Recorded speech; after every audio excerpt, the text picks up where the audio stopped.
ओम साई राम। सभी साई भक्तों को मेरा सादर प्रणाम। अध्याय 2। ग्रंथ लेखन का ध्येय। कार्य प्रारंभ में असमर्थता और साहस। गर्मा गर्म बहस। अर्थपूर्ण उपाधि। हेमांड पंत गुरु की आवश्यकता। गत अध्याय में ग्रंथकार ने अपने मौलिक ग्रंथ श्री साई सच्चरित्र में उन कारणों पर प्रकाश डाला था जिनके द्वारा उन्हें ग्रंथ रचना के कार्य को आरंभ करने की प्रेरणा मिली। अब वे ग्रंथ पठन के योग्य अधिकारियों तथा अन्य विषयों का इस अध्याय में विवेचन करते हैं। ग्रंथ लेखन का हेतु। किस प्रकार हैजा के रोग के प्रकोप को आटा पिसवा कर तथा उसको ग्राम के बाहर फेंकवा कर रोका तथा उसका उन्मूलन किया। अब बाबा की इस लीला का प्रथम अध्याय में वर्णन किया जा चुका है।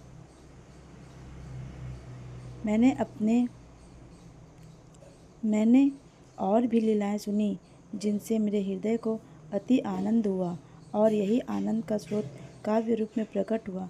मैंने यह भी सोचा कि इन महान आश्चर्यजनक लीलाओं का वर्णन बाबा के भक्तों के लिए मनोरंजक एवं शिक्षाप्रद सिद्ध होगा तथा उनके पाप समूल नष्ट हो जाएंगे। इसलिए मैंने बाबा की पवित्र जीवन गाथा और उनके मधुर उपदेशों का लेखन प्रारंभ कर दिया।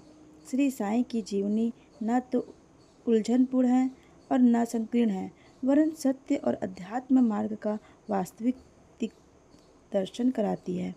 कार्य प्रारंभ करने में असमर्थता और साहस। श्री हेमांड पंत को यह विचार आया कि मैं इस कार्य के लिए उपयुक्त पात्र नहीं हूँ। मैं तो अपने परम मित्र की जीवनी से भी भली भांति परिचित नहीं हूँ और न ही अपनी प्रकृति से।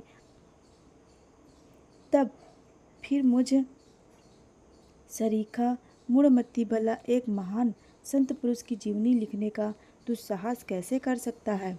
अवतारों की प्रकृति के वर्णन में वेद भी अपनी असमर्थता प्रकट करते हैं। किसी संत का चरित्र समझने के लिए स्वयं को पहले संत होना नितांत आवश्यक है। फिर मैं तो उनका गुणगान करने से सर्वथा अयोग्य ही हूँ। संत की जीवनी लिखने में एक महान साहस की आवश्यकता है और कहीं ऐसा न हो कि 4 लोगों के समक्ष हास्य का पात्र बनना पड़े। इसलिए श्री साईं बाबा की कृपा पात्र करने के लिए मैं ईश्वर से प्रार्थना करने लगा। महाराष्ट्र के संत श्रेष्ठ श्री ज्ञानेश्वर महाराज का कथन है कि सत्यचरित्र के रचयिता से परमात्मा अति प्रसन्न होता है। तुलसीदास जी ने भी कहा है कि साधु चरित्र शुभ सरिस कपासु, निरस विपद गुणमय फल जासु, जो सही दुख पर छिद्र दुरावा, वंदनी जेहि जग जस पावा।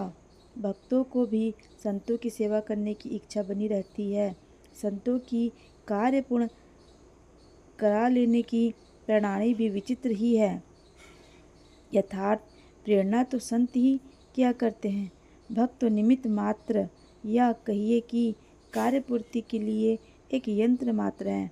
उदाहरणार्थ सन 1700 में कवि महीपति को संत चरित्र लेखन की प्रेरणा हुई।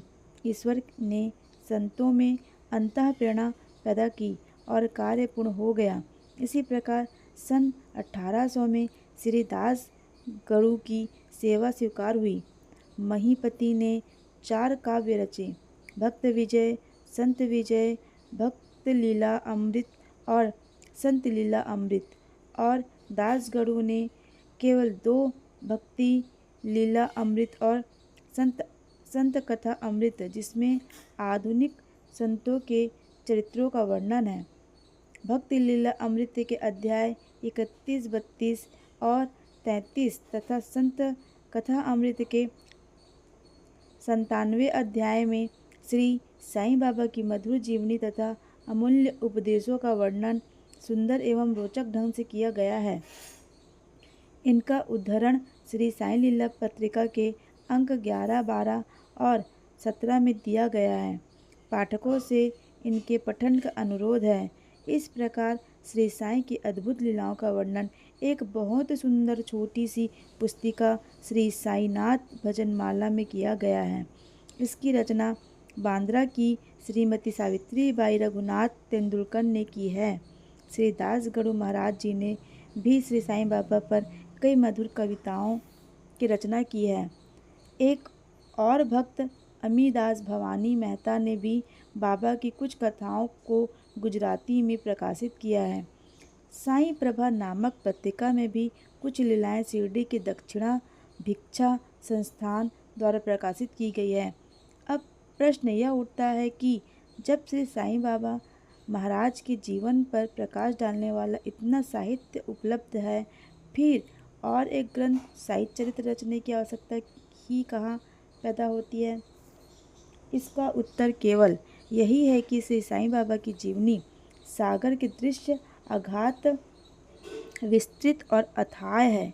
यदि उसमें गहरे गोते लगाए जाएं तो ज्ञान एवं भक्ति रूपी अमूल्य रत्नों की सहज ही प्राप्ति हो जाती है, जिनसे मुमुक्षुओं को बहुत लाभ होगा। श्री साईं बाबा की जीवनी, उनके दृष्टांत एवं उपदेश महान आश्चर्य से परिपूर्ण है। दुख और दुर्भाग्यग्रस्त मानवों को इनसे शांति और सुख प्राप्त होगा तथा लोक और प्रलोक में श्रेयस की प्राप्ति होगी। यदि श्री साईं बाबा के उपदेशों का जो कि वैदिक शिक्षा के समान ही मनोरंजक और शिक्षाप्रद है, ध्यानपूर्वक श्रवण एवं मनन किया जाए तो भक्तों को अपने मनोवांछित फल की प्राप्ति हो जाएगी। अर्थपूर्ण उपाधि हेमाड पंथ। वाद विवाद शब्द से हमको स्मरण हो आया है कि मैंने पाठकों को वचन दिया है कि हेमाड पंथ उपाधि किस प्रकार प्राप्त हुई, इसका वर्णन करूँगा।